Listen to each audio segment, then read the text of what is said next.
Bonjour et bienvenue dans notre émission Impact Live. J'aimerais vous parler aujourd'hui de la vérité qui libère. Oui, quelle bonne nouvelle!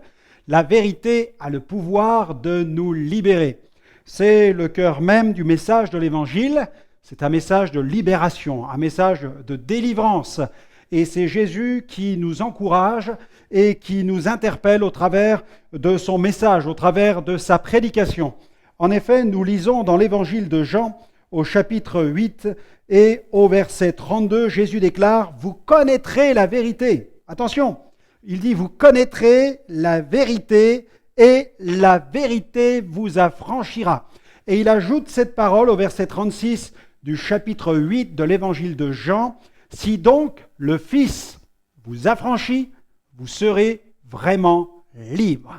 De cette manière, la délivrance vient au travers de Jésus, puisqu'il est question de connaître la vérité. Et de toute évidence, Jésus est en train d'affirmer qu'il est la vérité. Jésus est cette vérité, il est la vérité incarnée qui a le pouvoir de nous délivrer. Si nous recevons Jésus dans notre vie ne sera plus jamais la même. Alors, un seul nom à l'honneur aujourd'hui dans Impact Live, c'est le nom de Jésus. Et d'ailleurs, nous allons écouter maintenant notre ami Manu qui chante un seul nom, un seul nom. On écoute Manu maintenant.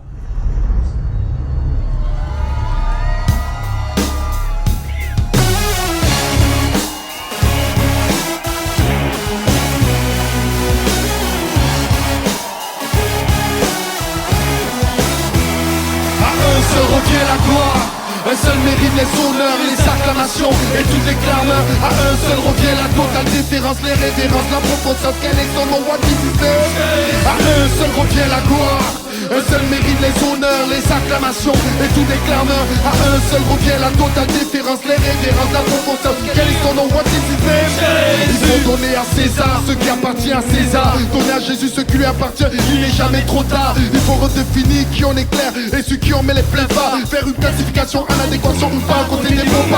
Aujourd'hui tous obtiennent des Oscars. Fais pleurer ma gramme et au ciné je ferai mon nom Hollywood Boulevard. Pour un acte de bravoure on décerne un prix Nobel. Les légions d'honneur s'enfilent comme des cocktails. Même des footballeurs obtiennent des statues. Gravis les masses, installés au panthéon pour être mieux reconnus. Fais une comparaison entre ces actes certes de bienveillance et le beau conciliatrice de Christ aux pas de conséquences. L'homme désormais faisant la paix avec Dieu, vivant sur terre, expérimentant les réalités des cieux. Mettons les highlights sur lui, soyons sérieux, car son ANM est prodigieux. Un seul revient la gloire, un seul mérite les honneurs, les acclamations et tous les clameurs. À un seul revient la totale déférence, les révérences, la profonde. Quel est son nom, what is his name?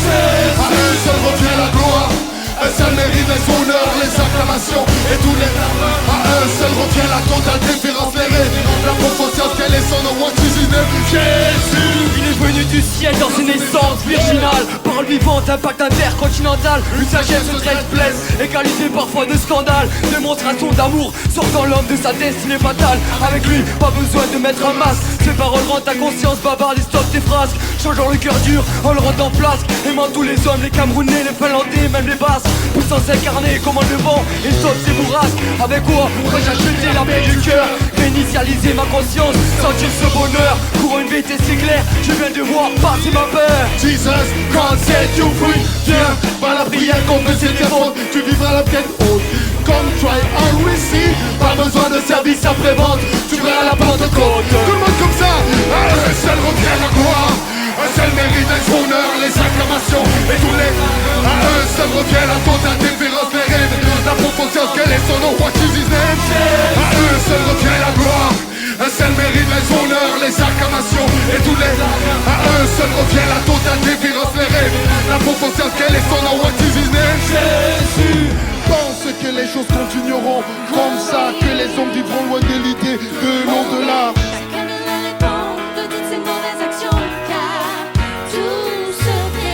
Verront que la mort sur cette terre n'est qu'un passage, que l'idée que tout finit ici n'est pas un adage. Il n'y aura plus à se cacher, trouver des excuses. Tout sera clair enfin, plus d'idées confuses. Tous verront le fils, même ceux qui auront les yeux crevés. Tout sera tellement clair qu'il n'y aura plus à discuter. Il n'y aura plus de larmes, il n'y aura plus de deuil. Pour les élus de Dieu qui seront sur le seuil. Tous ceux qui sont devant le trône ce jour-là, les grands, les petits, les riches et même les savants. Tu seras présent.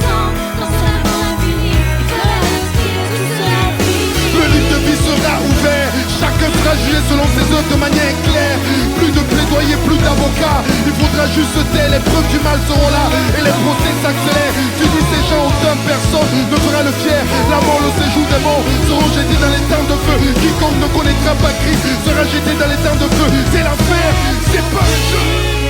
Tout le monde comme ça. À un seul revient la gloire, un seul mérite les honneurs, les acclamations et tous les grands. À un seul revient la totale déférence, les révérences à vous. Quel est son nom, what is his name? À un seul revient la gloire, un seul mérite les honneurs, les acclamations et tous les grands.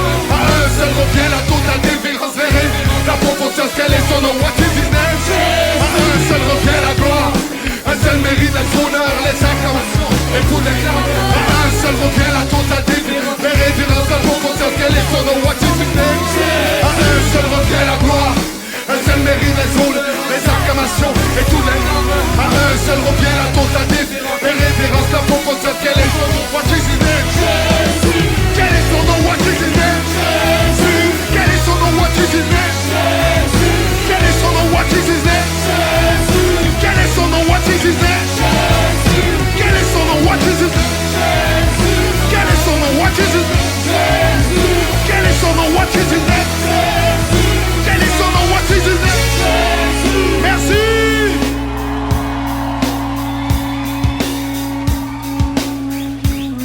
Merci à Manu pour ce chant qui élève le nom du Seigneur. Jésus qui a le pouvoir par son nom de nous rendre vraiment libres. Et Jésus insiste dans ce passage de l'évangile de Jean que nous venons de lire il y a quelques instants. Jésus insiste sur cette nécessité de trouver la délivrance, de trouver la libération, cette nécessité d'être libéré. Mais pourquoi insiste-t-il sur cette nécessité d'être libre, de trouver la libération? Pourquoi? Eh bien parce que l'homme souffre d'un problème, il souffre d'un mal que la Bible appelle le péché. Le péché, la puissance du péché. L'être humain est esclave d'une puissance invisible et pourtant cette puissance est destructrice. Et humainement parlant, nous ne pouvons pas briser cette chaîne du péché qui nous lie. Seul Jésus a le pouvoir de nous rendre vraiment libres. Il l'a déclaré. Si donc le Fils vous affranchit, vous serez réellement libres. Et toute personne, qui commet le péché, nous dit la parole de Dieu, est esclave du péché. C'est ce que Jésus déclare au verset 34. En vérité, je vous le dis, leur répliqua Jésus, quiconque se livre au péché est esclave du péché. Ainsi, nous avons besoin d'être délivrés, nous avons besoin de délivrance, nous avons besoin que Dieu vienne opérer cette libération dans notre existence de la puissance du péché, et Dieu ne peut l'accomplir, Dieu ne peut l'exécuter qu'au travers de cette rencontre personnelle avec Jésus. Mais comment mesurer la puissance du péché? Alors j'aimerais vous proposer un miroir. La Bible nous parle d'une loi parfaite, la Bible nous parle d'un miroir dans lequel nous pouvons plonger notre regard pour que ce miroir nous renvoie l'image de ce que nous sommes réellement à l'intérieur. Et ce miroir de la loi parfaite, c'est aussi le contenu de la parole de Dieu, l'enseignement des Saintes Écritures. En effet, lorsque nous plongeons notre regard dans la Bible, dans la parole de Dieu, Dieu nous place face à l'état de notre cœur. Et nous découvrons, à la lecture des pages des Saintes Écritures, la loi de Moïse. Dans Exode chapitre 20, Moïse a reçu les lois de Dieu. Gravées en lettres de feu, ces lois, Dieu les a gravées dans nos cœurs aussi. Et la loi nous a été donnée au travers de Moïse afin d'attirer notre conscience sur la réalité de l'état de notre cœur. La loi comportait 10 commandements. Je ne vais pas passer en revue chacun de ces commandements, mais je vais peut-être m'arrêter sur 3 commandements majeurs. Je pense à ces commandements que nous transgressons tous bien pratiquement régulièrement et que nous avons tous transgressé à un moment ou à un autre. Je pense à celui qui consiste à mentir et à voler. Lequel d'entre nous n'a jamais menti? Lequel d'entre nous n'a jamais volé?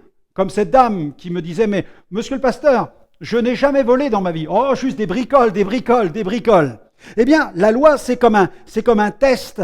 Et Jésus, dans le sermon sur la montagne, a repris des passages de la loi en allant plus loin jusqu'au plus profond de notre cœur pour attirer notre conscience, réveiller notre conscience sur notre état spirituel. En effet, Jésus a ajouté à la loi, et il nous met face à notre état de conscience, En effet, Jésus dit même, il suffit de regarder une femme avec de la convoitise pour commettre un adultère dans son cœur.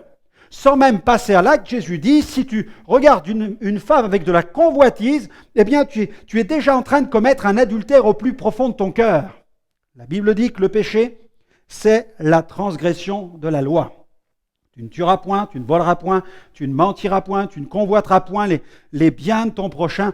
Et Jésus, dans ses enseignements, va encore plus loin que la loi de Moïse. Et son message, eh bien, nous traverse l'âme, son message nous traverse la conscience, il pénètre notre cœur pour que nous puissions prendre conscience que nous avons besoin du salut, que nous avons besoin d'un sauveur, que nous avons besoin de Dieu. En effet, même Jésus va enseigner les plus grands commandements. Il va dire quels sont les plus grands commandements. Et il va les enseigner en disant, tu aimeras le Seigneur ton Dieu de toute ta force, de toute ton âme et de toute ta pensée. Il continue et il ajoute, tu aimeras ton prochain comme toi-même. Et mes amis, lorsque nous sommes face à ces deux grands commandements, alors notre cœur est éclairé sur son état, sur sa condition, sur son état spirituel. Nous sommes pécheurs en puissance, pécheurs par nature. Le miroir de la loi nous renvoie à cette image, à cette réalité d'un cœur qui transgresse les lois divines. Mais Jésus n'est pas venu pour nous condamner. En effet, Jésus est venu pour nous sauver. Il est venu pour donner sa vie en rançon pour nous. Il est venu pour donner sa vie à la croix pour nos péchés. Et lorsque nous regardons à Jésus, alors là, il y a un autre miroir, c'est le miroir de la grâce. Jésus vient pour nous pardonner. En effet, si le Fils vous affranchit, vous serez réellement libre. Jésus a pardonné la femme adultère.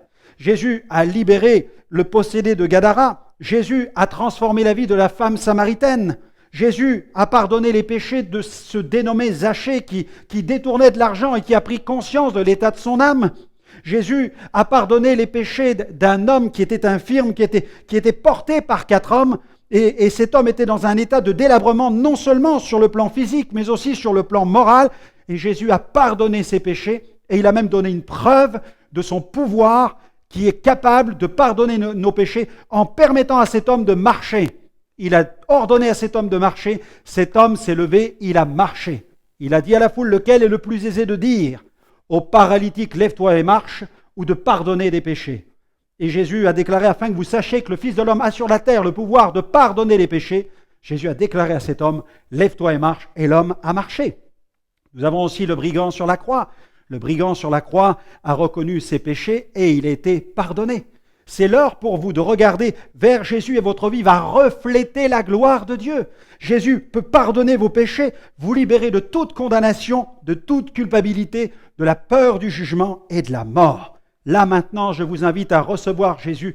Vous pouvez l'inviter là où vous êtes devant votre écran. Vous qui m'écoutez aussi sur les chaînes de radio, invitez Jésus. Jésus, pardonne mes péchés. Jésus, change ma vie, transforme mon existence. Amen. Amen. Cette prière, c'est la connexion avec Dieu. Elle ne fait que commencer. Je vous invite à me retrouver dans de prochaines émissions. Retrouvez-nous sur notre site internet et vous allez retrouver une foule de ressources spirituelles. À très bientôt. Que Dieu vous bénisse.